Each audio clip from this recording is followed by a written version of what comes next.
Hello viewers, I'm Rio from Sapan News, bringing you the latest news for today about the amazing spirit of learning among children in Indonesia. In many parts of the country, students are showing great enthusiasm for learning. Even as it's not easy, they keep going because they believe that education is the key to a bright future.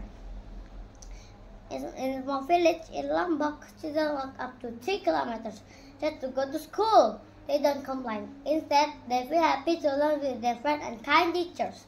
One student named Andy said, "I want to become a teacher so I can help other children learn. What a wonderful dream." Meanwhile, in Surabaya, an elementary school has started a fun program called Learning While Playing.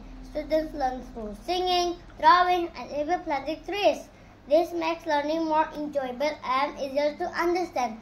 The Ministry of Education also supports schools in creating safe, comfortable, and fun learning environments for all students.